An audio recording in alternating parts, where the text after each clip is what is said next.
kajya gace baririmbye k'indirimbo ugusenga kamuye mu byago nabiborotse niyanangije kugira baze guheza nagafashe ku mutwe ugusenga kamuye mu byago ugusenga kamujije mu gakiza ugusenga kwabaye inkota yanje kubera ugusenga nzorangiza neza.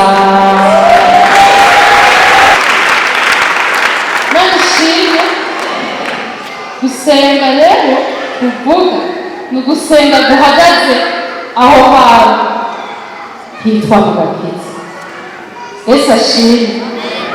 Amajambo twarayatahanye ejo ariko hariho abatari bahari twakumviye ushobora gushika hano ndamaze kubibona ko bitavana n'ibirometero turako kubona abantu bo mu migo baraza muri matinare ngaha nawe ugashikana baraza muri matinare ngaha abagabo baraza muri matinare ngaha abagore baraza muri matinare ngaha abafise inzoya baraza ngaha gusa ni bake bivuga ngo n'abandi babishatse boza.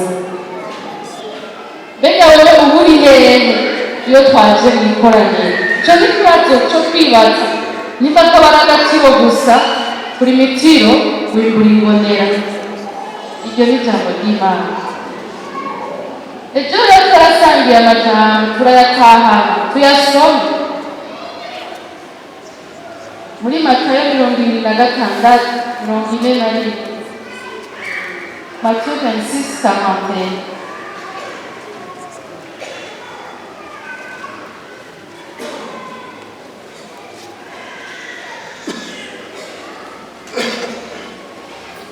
Nimube maso musenge ntimujye mu mosha mabi umutima ntiwukunze ariko umubiri ufise intege nke. Yesu adufashe cyane. Subiremo twese 26:41 reka dusome 1 2 3.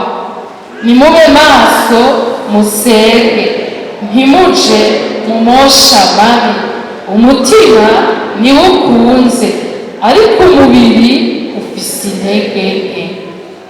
Iyo ni ijambo ry'Imana. Haleluya. Rero ubuzima bwo gusenga nibwo turiko turashaka kubandanya kwakira Imana yabiduhaye kuko ugusenga nyako Bibiliya itubwira muri Yohana 4 yuko abasenga b'ukuri les vrais adorateurs abasenga b'ukuri n'abasenga Imana Data mu mpemu no mu kuri. Imana ishimwe cyane. Haleluya. Sinzi uwo numvise yabiririmbye Meganitogene ngo nta banga rikibirimwo vyamenyekanye hose abasenga Data mu mwuka no mu kuri aribo bamusenga. Iyo ndirimbo murayizi. Nta banga rikibirimwo vyaramenyekanye hose yuko abasenga Data mu mwuka no mu kuri abo nibo bamusenga. Barishimye. Kandi muri iyo amikani hacatubwira ngo Data ariko arabaronderaho. Oh, haleluya. Icyo mutaduzi kuboko imbere yariko yibwiye ati hirya yenu ndi hano. Amen. Ndi hano ndikubarondera. Ndi hano ndiyemeje. Ndi hano nshaka ngumwe muri abo bagusenga mu mwene no mu kuri. Papa ndi hano Data wo mw'ijuru ndi hano. Manishimwe. Mwibuke ko ari umuvyeyi acibwa ku mugani muri Bibiliya afise abahungu babiri. Hanyuma umwe aravuga ati yego ndagiye ariko ntiyagiye. Undi nawe atoya sinjayo. Hanyuma mugabo mu nyuma ariyumvira aririmbura aravuga ati shwita aca aragenda. Ijambo ry'Imana riba ririko riratubaza muri abo babiri wewe ukwemera Imana idufashe cyane. Rero turagomba kuvuga ngo ndi hano kandi tukabishitsa.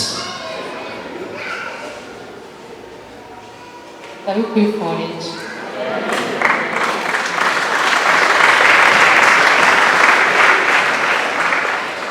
Majambo ya kabiri dusome muri Luka igice cya 4 umurongo wa mbere kugeza ku wa 4. Majambo yankomeje cyane. Some. Yesu yuzuzwa mpemu yera, ava kuri Yorodani agendeshwa mu bugaragwa na mpemu, amarayo iminsi 40 ageragezwa n'umugwanizi. Kandi muri iyo minsi ntacyo yariye, ishitse arasonza. Umugwanizi aramubwira ati, niwaba uri umwana w'Imana, bwira iri buye ricike umutsima. Yesu aramwishura ati, byanditswe ngo umuntu ntatungwa n'umutsima gusa. Bari habe icubahiro cyane. Kugeza mu murongo wa 4 twahashitse. Aleluya. Mube maso musenge, ntimuje mu mosha mabi cyane ntimuje mu nyosha mbi. Sesa atari bukuyoze, amwosha kandi akabikora. Yarabikoze mu gihe cya Adamu na Eva. Eva na Adamu bararugwamo, arabahenda ngo Imana yarabahenze, ahubwo yabonye ko muriye kuri icyo giti muzoca mumererwa neza gusumba, mugaca mugira ubwenge nk'ubwayo. Zari inyosha mbi kugira ngo nibabikora ibyo bariko baroshwa batandukane n'Imana, bahinduke abantu bamerewe nabi nk'uko bimeze kino gihe batagira Imana. Yesu adufashe cyane. Rero iyo nyosha mbi iracyayerera n'ubu mu buryo bwinshi n'amayeri menshi. Niko batubwira mu Banyefeso, haba hariho uburyo bwinshi cyangwa amayeri menshi iyo nyosha mbi igomba gucisha umwe wese aho uhagaze hariho hose. Ibyo utunze n'ibyo ukennye, amagara yawe uko amerewe kose, umerewe neza, urwaye cyangwa ukomeye, iyo nyosha mbi iracaho nyene uyemereye. Yesu adufashe. Ijambo ryo kuba maso bica byumvikana ko si ugukanura byonyine. Ubwo hariho umuntu akanura ntarara, si ugukanura byonyine. Yandi majambo, si ukuba ufise umuco w'Imana mu buzima bwawe byonyine, si ukuba ufise itara byonyine ukwiye kuryatsa, si ukuba ufise agakiza byonyine ukwiye kubigendera bidasanzwe. Bimwe mu bintu bitwicira harimo kuba mu bintu bisanzwe, kandi abantu bashaka kuba badasanzwe, mugabo bo bagaca bagomba kubaho bagaca bakora ibintu mu buryo busanzwe. Mugabo kubaho uri umuntu adasanzwe, nawe utegerezwa kubaho mu buryo budasanzwe. Cyo gituma rimwe rimwe bazorya wewe nturye, rimwe rimwe bazoryama wewe nturyame, bazotora amahera ubibona wewe ntuyatore, bazokwambara izigezweho wewe ntuzambare, bazokwegeranya wewe usanzaze canke basanzaze wewe wegeranye. Bizovana n'ivyo ari byo. Kugira umuntu adasanzwe bizakubaho mu buryo budasanzwe. Bazishura wewe uhore canke bahore wewe wishure. Utegerezwa gusanga uri kuraba mu bintu bidasanzwe, kandi ibyo ni byo Imana yaduhamagariye, kuko ijambo ry'Imana rivuga ngo nitwasenga tuvuge tuti ibyo ushaka bize bibe mu isi nk'uko biri mu ijuru. Ibyo ntibidasanzwe. Manishimwe rero Yesu niwe dusanga nk'akarorero muri iki gisomo. Hariho ibintu nibaza ko tworaba muri iyi mirongo tumaze gusoma. Ikibazo cya mbere, ibibazo bibiri turabira hamwe, kubera iki twobera amaso gusenga. Muri andi majambo twasomye muri Matayo 26:41, 26:41, turabona nk'ibi bintu bikurikira. Icya mbere, Bibiliya yatubwiye ngo ni kugira ngo ntitugwe mu mosha mabi. Aleluya.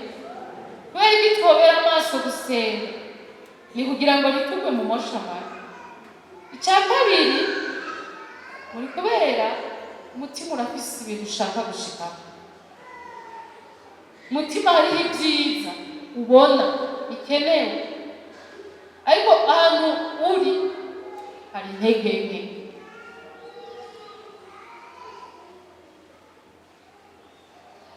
Niyo mpamvu ya gatatu, umubiri ufise intege nke. Umubiri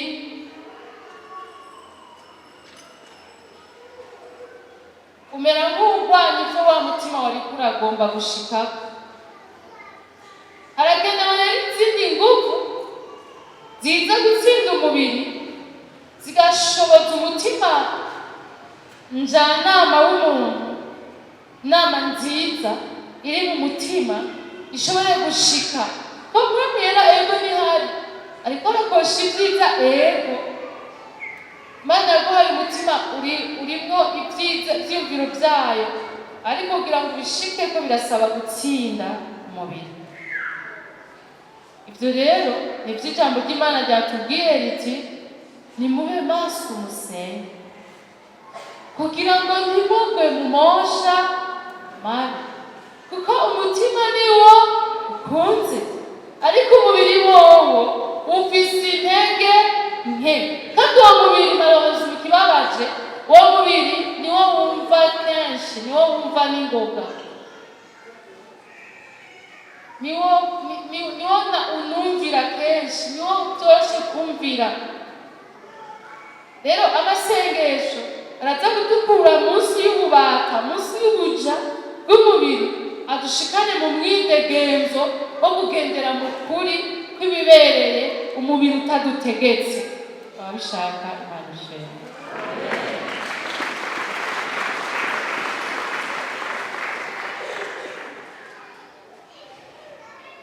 Abagomba kunesha umubiri Imana ishimwe.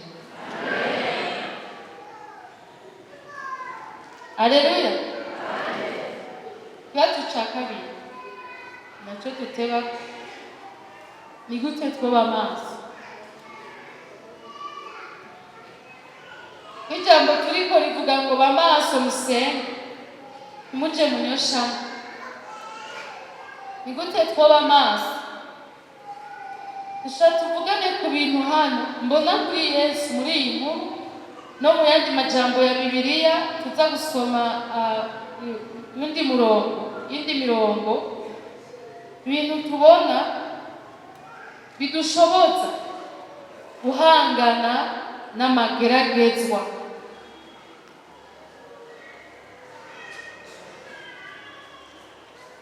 Bifatanije rero n'isengesho ugaca utsinda amageragezwa. Imana ishimwe cyane. Aleluya. Twongere dushobora kuguma turi maso kugira ngo duhangane n'amageragezwa kandi tuyatsinde, twisunze kino gisomo. Yesu ashimwe. Dusome umurongo wongereza ayo yo muri Luka, Abanyefeso 6.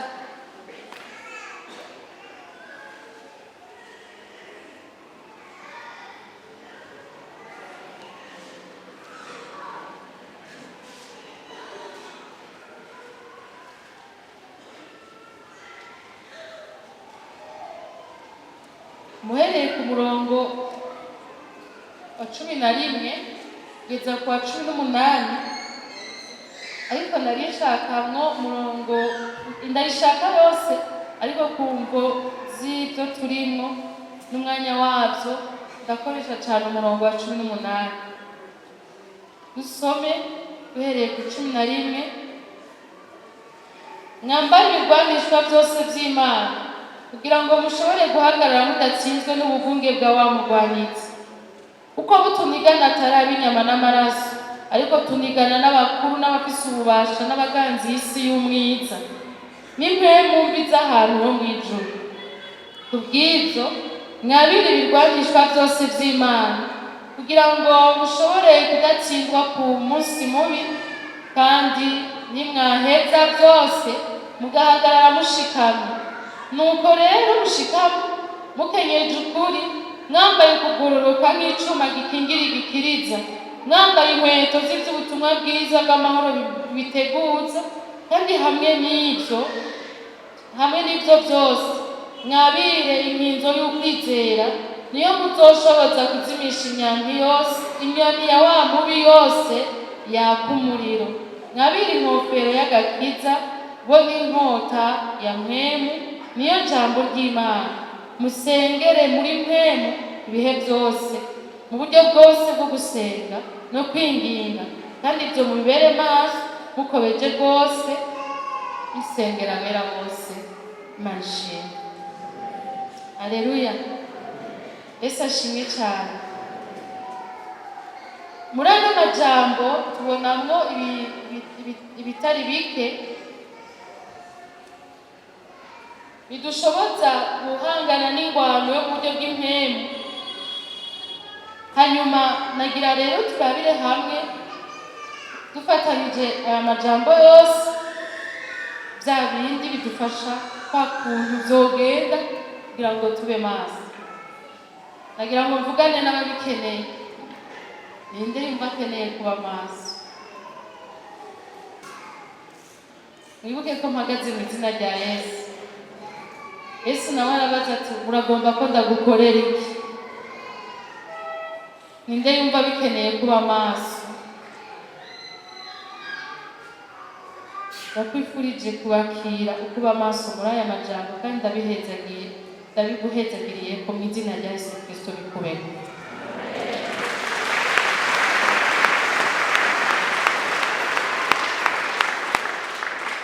Impumyi ipfa nabisha iri yonyene mu rugendo,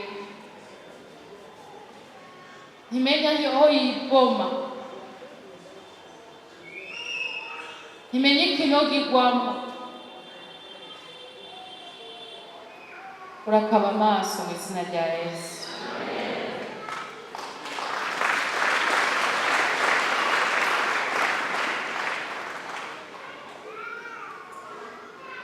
Imana ishimwe. Icya mbere twabonye ngo Yesu yari yuzuye mpwemu yera. Ukuzura mpwemu yera, iyo tugiye guhangana n'amageragezwa tudasanzwe turi mu busabane n'Imana, tuba tumeze, ikamvuresha akakarorero umuntu yigeze gukoresha numva, tuba tumeze nk'umuntu yumvise ko abicanyi cyangwa abasuma bamudodoreye ku rugi, hanyuma ugaca wibuka ko atanguvu ufise, ugaca ugenda guterura marite n'amapuri kugira ngo ukomere, n'ukugira amatiti kugira ngo ukomere.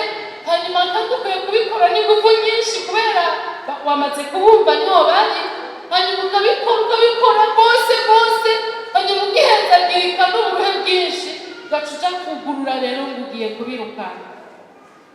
Baca bagushikira neza urusha, bagukubita nk'utagira gitabara. N'utuguvu wari ufise uba watumariye ku mariteri, uba watumariye ku mapompaje. Igihe Yesu tumubona hano bugaragwa yuzuye mpemu yera. Hari ikindi cavuga ngo ni nuwo nyene mpemu yera yamujanye. Hari abantu bafise ibihe vyiza baciyemo canke bariko baracamo, bataye ku mwanya ntibabikoresha ngo bakomere mu mpemu. Iyo ubonye uriko urarya utarinze gusenga, cari igihe ciza co kwimenyereza kwisonzesha. Iyo ubonye uryama ukavyuka atakuvyuye, cari igihe ciza co kwimenyereza kuvyuka kubana n'Imana. Nuwaja kwimenyereza kubera uremvye uri ku musego ukahava ndakurahiye, ushobora kuhakugwa n'inkozi z'Imana n'abatabara abana bavuye kure, ariko wewe hauwezi. Iyo ubonye ufise inoti ku mufuko ukazisohora nk'abandi, ariko niwahengera ubukene buteye ngo mbe hagenda atanga dini, ngo mbe hagenda arashikana Imana, igihe bariko barubaka mbe jewe nariko ndagira iki? Reka ndondore ingene nubaha Imana, reka ndondore ingene shikana amashikanwa. Ishikanwa rinuka, nta bwiza rifise, ryuzuye amarira n'ibicurane n'umuborogo. Hariho amahirwe tuba dufise mu buzima yo kwimenyereza kubana n'Imana, tukuzura mpemu yera. Yakoreshe, urayafise.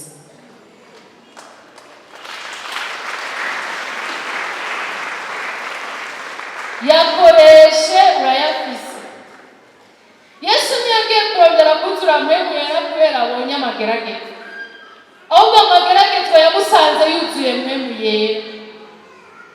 Amageragezwa rero aje agasanga wuzuye akameremere, agasanga wuzuye ibyifuzo by'isi, agasanga wuzuye ingene umubiri ushaka kugutwara, agasanga wuzuye amajambo mabi y'abantu, inzango bakwanse, agasanga wuzuye ubuhemu baguhemukiye, agasanga wuzuye ibikomere vyakahise, agasanga wuzuye nawe warabitekeye uravyuzuza ngo urumva jewe nawe jewe nawe jewe nawe jewe, urumva nawe jewe nari imfuvyi, urumva nawe jewe bisinabishoboye, wisanga nivyo wuzuye. Meze nk'umuntu w'umunyantege nke, sinanagereranya na gute wa mubi. Ico gihe nta kintu aba agusangana. Yesu yavuze ati mwami w'isi araje, ariko muri jewe nta kintu ahafise. Ico nico catumye mutsinda ku musaraba, nawe urashobora gutsinda.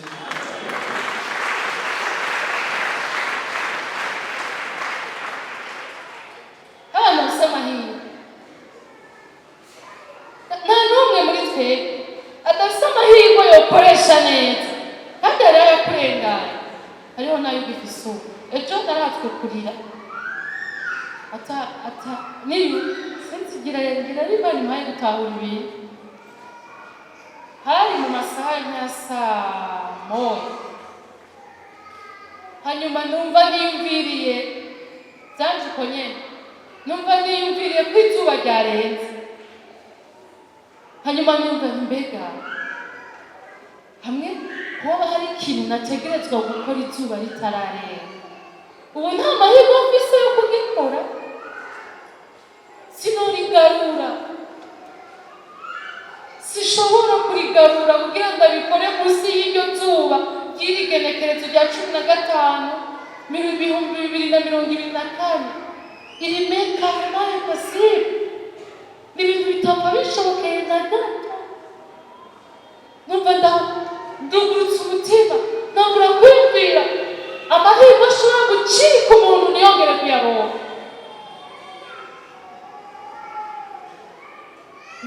Ndabwire naragize amagogo uwo mwanya, kandi nta kintu nari nibutse coba candengana.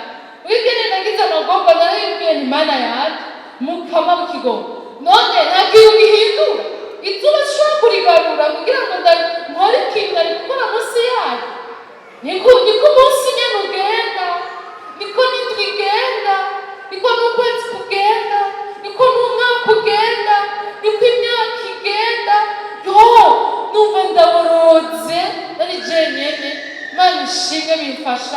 numva ninjiye ahantu h'amasengesho heza hakomeye Imana yafashirije ibindi byinshi birenze. Muganga agenda kubwira hariho amahirwe dutegerezwa kwiyumvira, kandi amwe woyibuka woririra hano niwambwira ngo umugabo worira ni ukubera gusa rimwe rimwe imitwe iraba myinshi ntitumenye ibintu essentiel, ntitumenye ibintu by'akamaro, tugasanga twaratakaje ibintu essentiel.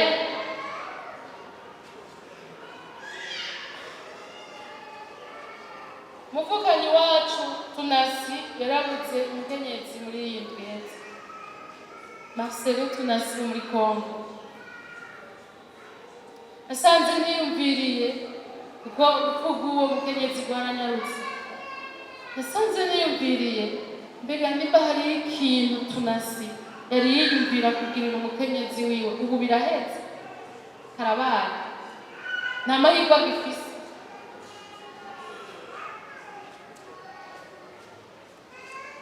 Namba hari ikintu Imana ibitegereza umuntu yari kugirira uwo bubakanye, yaba mukenyezi vyaheze yaba n'umugabo vyaheze, pi termine.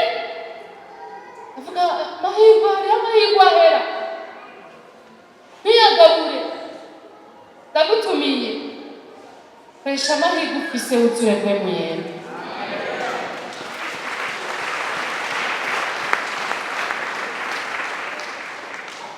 Icya kabiri, hajya twabonye ko yuzuye mpwemu yera, ico ni icya mbere. Icya kabiri, kumenya ko mpwemu yera wenyene apima, acira umurongo amageragezwa ducamo. Uku ni ukwizera. Mpwemu yera wenyene ivyo bintu wame uvyibuka yuko ntacagerageje bitari ico umuntu yoshobora kwihanganira, kandi Imana niyo kwizigirwa, ntizobemera yuko mugeragezwa n'ibiruta ivyo mushoboye. Aleluya, Yesu ashimwe cyane. Kubimenya neza, umutima wawe ukabimenya yuko si ibintu byopfa kuza gutyo. Wewe nk'umwana w'Imana, ton père est là, papa wawe ni hari kugira ngo abereye maso ubuzima bwawe, kugira ngo ntugwe mu biruta ibyo woshobora. Ibyo biguha ingufu kugira ngo amageragezwa uhuye nayo ubwo nyene umera nk'umuntu yari asanganiwe inkoho, hanyuma agaca, sinzi ingene babyita by'inkoho nakoresheje, agaca ari akantu bagira ukumva ko ayiteguye kurasa, bakita gute musiniwurize, urumva ukumva ko babyita gute umufa baciye muri esimeri n'abasirikare, ari umusirikare imbere yawe, mugire gute imbere y'ukurasa, babyita gute baharuma. Ndaguma ndagitinya ngo sicyo. Yesu ashimwe cyane.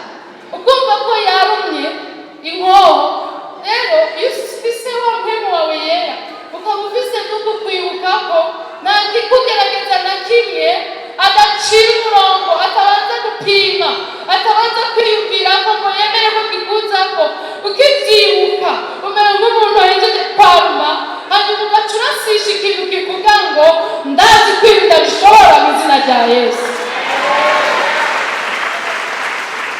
Haleluya. Umera nk'umuntu yari asanganywe inkoho by'ukuri kandi ifise n'amasasu, eti arme, ugaca utsinda. Imana ihabwa icubahiro cyane.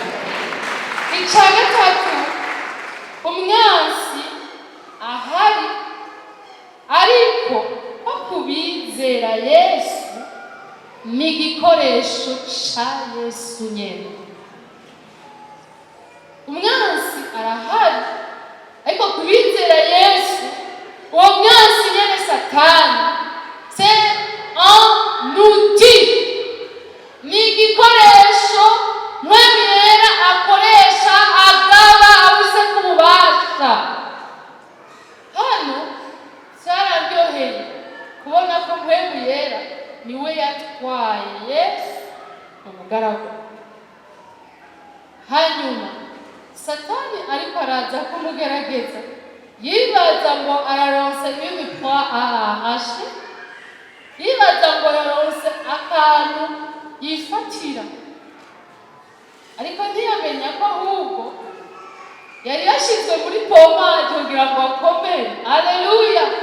kandi kuko asanganywe izo nyene yari asanganywe z'ukuzura mpwemu yera, ubu rero aje kuzishira mu ngiro. Imana ikomerwe amashyi cyane.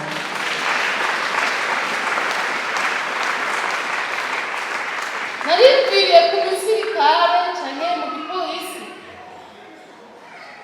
hanyuma hari ibintu bibiri nakuyeko bijanye n'ibi. Ca kabiri ndazokivuga. Urabizi muri irya seyi babagirisha iryo mwanya bamara babahingura ngo bahinduke abasirikare, umwanya ubishe uriko urabirabaho utabirimwo urabishe rwose. Sinzi ubirimwo nawe ingene yiyumva. Hari igihe bishika mugahura, Igitega niho maze kubibona cane, ntunatora isura yiwe n'ingene aba yambaye. Wowe bigutiza umunsi umwe ukabwira ko utobimarana indwi worira. Baba basa nabi bakubitwa, namaze kubaca ko ariko barabakubita, kandi burya ngo utegerezwa gukubitwa ngo nawe ataco kosa woba wakoze. Barakubitwa bien n'igihe kibishe, mugabo izo nkoni, uko gusunaguzwa, uko kumererwa nabi ni igikoresho kimuhindura umusirikare. Abatuvyumva kumwe, Imana ikomerwe amashyi. Abasoda ba Yesu, haleluya!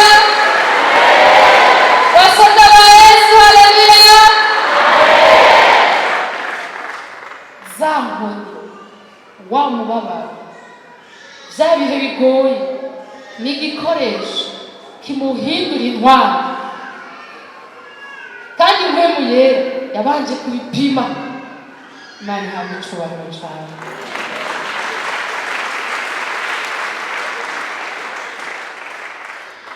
Haleluya! Imana ishimwe.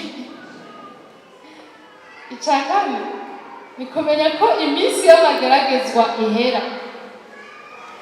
Ari mageragezwa iri inkuru nziza kuri wewe. Kumenya ko iminsi y'amageragezwa ihera. Urabizi, byari bizwi neza ko Yesu agiye kumara iminsi yonyene 40. 40 birimo 40 irahera. Icyaka bicanyigishije kuri b'abasirikare irya seyi bacamo. Ndakurahiye watangaza ko aribwo buzima bazamamwo imyaka yose. Sinzi ko bokwiyandikisha nk'uko mpora ndababona baza biruka. Bobigira oya, mugari ikintu gituma baza si uko bazi ko batazokubitwa, si uko bazi ko batazocunaguzwa, si uko bazi ko batazohura n'ibihe bibi no kurya ibishushu byakunanira ukavaho ushonga, si uko bazi ko batazohura n'ibigori. Oya, ikintu kibatuma baza biruka, barazi ko ivyo bazohura navyo ariko birafise iminsi byacingiwe bizohera. Haleluya! kandi bimaze guhera niyo minsi gusa izohera. Aho iherera azoba ari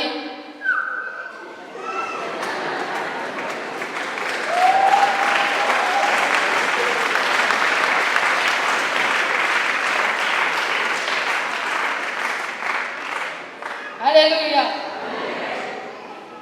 Shikama shiramana amageragezwa arahera. Nta shure ridahera, iryo bari ishure rimwe gusa hano, naho bishobora kuba ari 2, naho bari imyaka 2. Imana igutwaje uzosanga yakubereye umunsi umwe. uretse Imana ubwikorera imitwaro. Haleluya.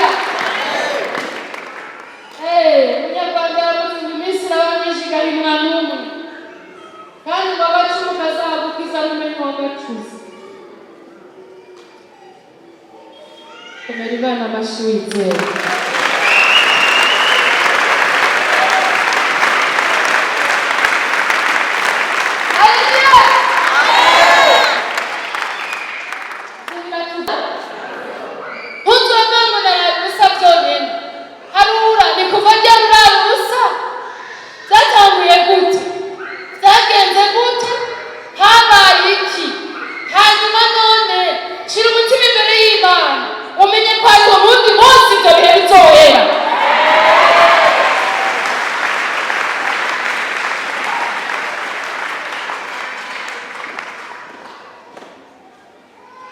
Imana ikomerwa amashyi.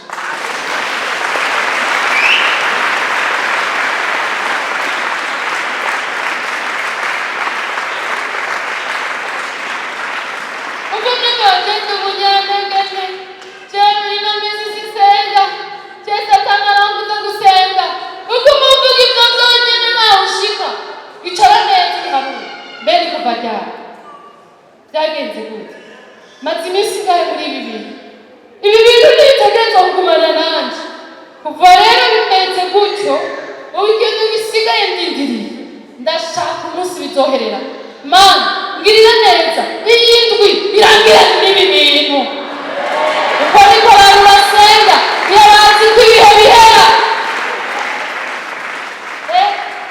Yesu ngirira neza uyu mwaka biherane, ngirira neza ukwanga mu madeni bivemo.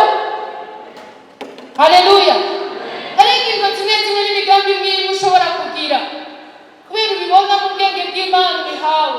Hariho n'ibindi udashobora, iyo udashoboye birekera Imana, ibyo ushobora ukabikora. Imana ikomerwa amashyi cyane.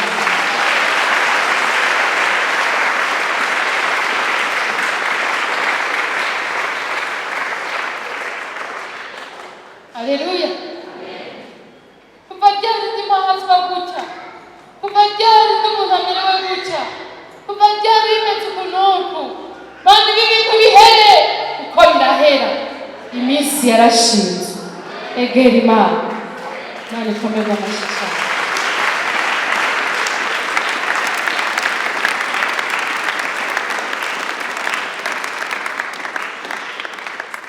Nyuma y'imyaka 9 ndi mu mwaka wa 10 ngwaye umutwe natetse uko aho gukira ntukuraremba rwose ubwo natetse ndizeranye n'ibyo byose Mana nshaka umbeka uyu mutwe wanjye gutya n'inshuro zose nasenze ndetse warigiranye ibyo nasenze kandi buri gihe nagiye ndasenga harimo ngo nkire rero ndetse waravyegeranije urero nibaza yuko uzobifata ubikoreshe hanyuma ugende urarika abantu nawe biriko biraduza ndizera ko isonga rya nyuma wamenya ndaribona ndizera ko isonga rya nyuma ahantu bitoreye isonga rya nyuma ntubitunza bazapi akanyuma nyine anyita rero hanyuma wowe nawe ukangura rubimanuka ukibimanura bukebuke sinzi imyaka itohera kugira bihere rwose ndabo ndizeye ko uzocubigira gutyo Mana. Hanyuma Imana ikirantangaza mu masengesho ya saa sita tukiri hariya ruguru munsi nababaye urumva nari mbabara gusumba inshuro nababaye ngira bwa mbere babaye nyakwaye ca ndabwira Imana murabizi wihangane uyu munsi zishobora kugara amaso ngo usenge ngo manganure uko nyene kandi uyu munsi zishobora gushiramo ingufu mu bwenge sinzi ibintu rero nza gusenga nza kubyihanganira uko nyene nza kubisenga sinzi ukuntu biza kugenda kandi uyu munsi zishobora gusenga cyane nta nuko mvuga kuko ntibinkundira kuvuga nabivugira indani ibyo byose rero wihangane tuza kubana uko nyene muri uyu mwanya w'amasengesho nkivuga ivyo nyene casanga nugaye amaso yandi ntagishobora kugana nkivuga uko nyene nugaye amaso ni inshuro ya mbere jewe nabonye umumarayika nkanuka cugaye amaso uko nyene mbona umumarayika arambwira ngo ndi Gaburiyeli, naba mpagaze imbere y'Imana nje kukubwira ngo ibi ntibizongera.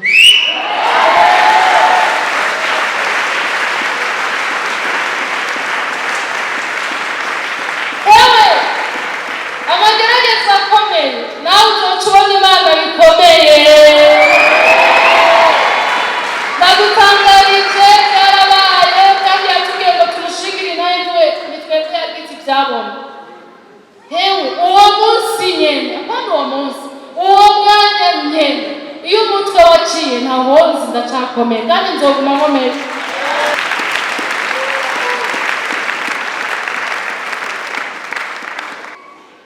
Undi munsi taruwa kure hafi cyane kandi no kuva uwo munsi narabyumva. Haba ikibazo kimbaza ngo none nimba atari we wakijijwe nawe. Ndateba ndemera ibihe byakomeye Imana uzoyibona mu buryo bukomeye, ariko bisaba kugumako. Yesu yarahanuye. Ndanezerewe gusangira namwe aya majambo. Naringeze ku ca gatanu mu bintu 10 ngira ngeza uzobangana. Yesu abaye ataragaruka.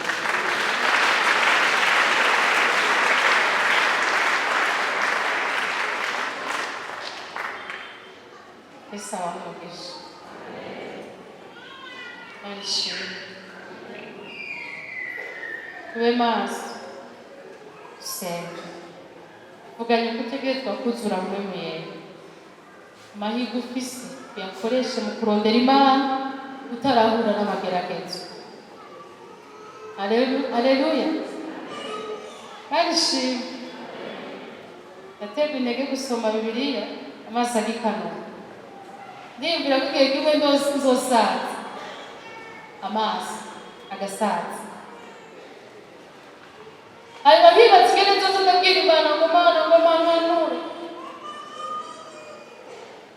Ndatinya kuvyibuka yuko mfise amahirwe ntakoresheje.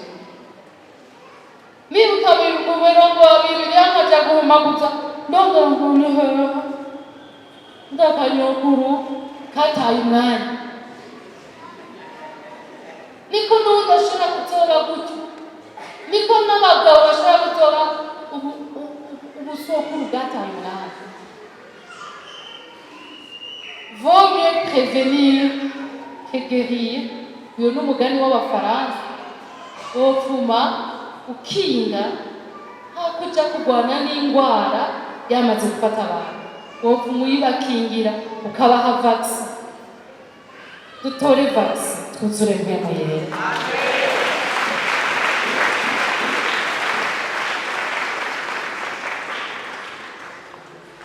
Ca kabiri ko ndabisubiraho ngira dusenge. Menya uwo mpemu yera neza acira umurongo, ashingira akarere, apima amageragezwa cawe. Uhora ubizi kamusa amageragezwa yose muhuye uzogira uti wenda nzi ndagushobora. Ibidashobokera abantu bishobokera Imana. Icyatumye Imana ikureka ngo nzeko ni kubera iza kumpa inguvu nkagutsinda we Goliyati. Gatatu, kumenya ko umwansi ahari, ariko ko uwo mwansi nyene ni igikoresho c'Imana papa wawe. Nta kindi amaze kubizera. Il n'est qu'un outil. Arahinduka igikoresho gusa no kwakunditsa umuntu na kwagukubaguwe k'umusirikare bimuhindura umusirikare akomeye. Cakane usozereye kumenya ko iminsi y'amageragezwa ihera. Bwira mugenzi wawe uti birahera. Yarashingiwe iminsi. Yesu abahezagire cane.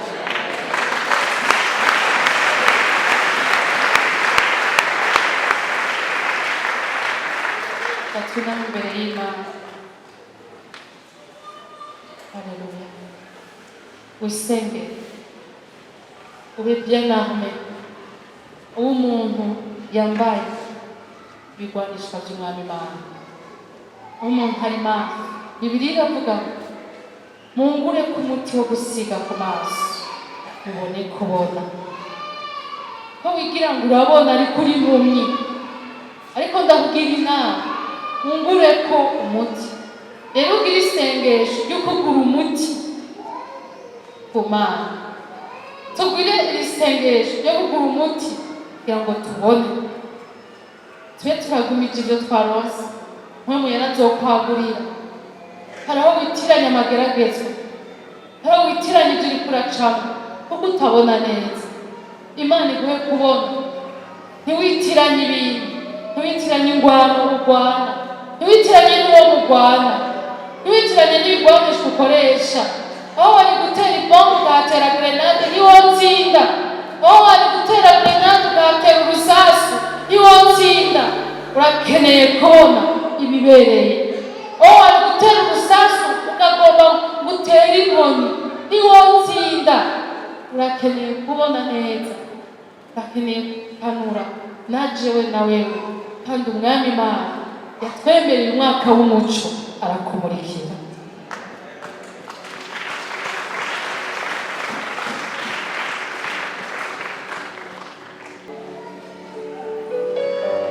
Tekera amajambo yo gusenga. Uyu mwanya rero ngira ngo ni wo kuyatekera mu mutima.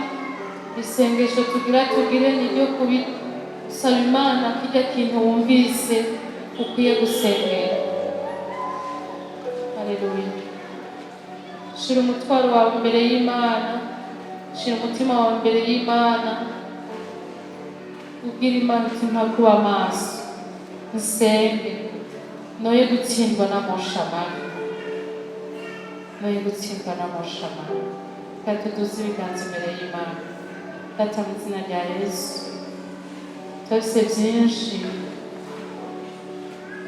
twakubwira, hamwe imitima yokuguruka, hamwe ubwenge bwotekana, ntidusamazwe n'akubu kagoye, ariko tugashobora kunezerererwa ubwiza bwawe.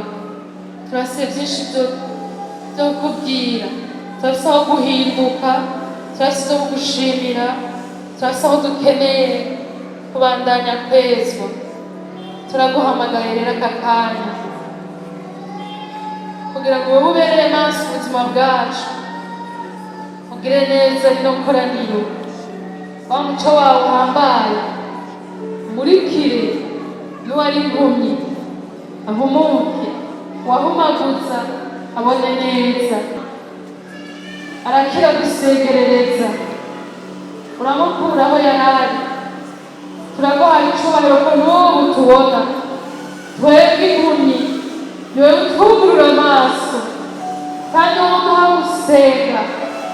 Utube maso, tuveye, tukanure, ntiduhunyize, ntitwiceko dutemba, tube bisibe, tw'abantu bakomeye,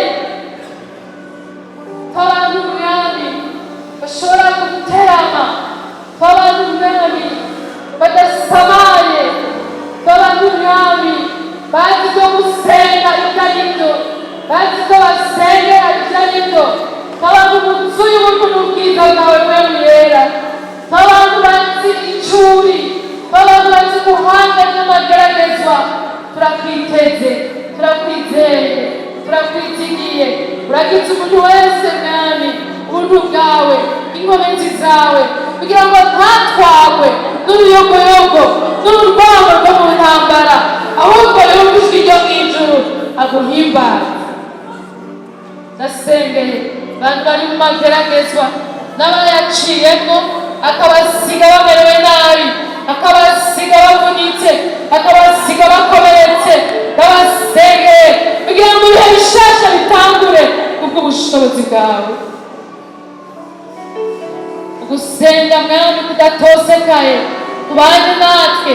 Ndanse ubunebwe, ndanse ikintu gituma abantu bafite ibindi mwami bibabuza kubana nawe, ariko ndasengeye guhagarara neza mu kwizera, tukumenye kuri Imana iri kumwe natwe, tukumenye kuri Imana ihambaye.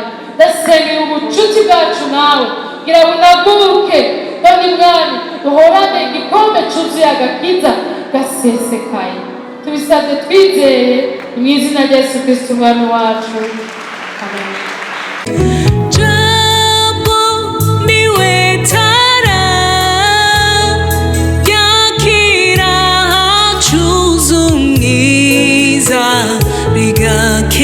Ijoro ryo mu buzima bwawe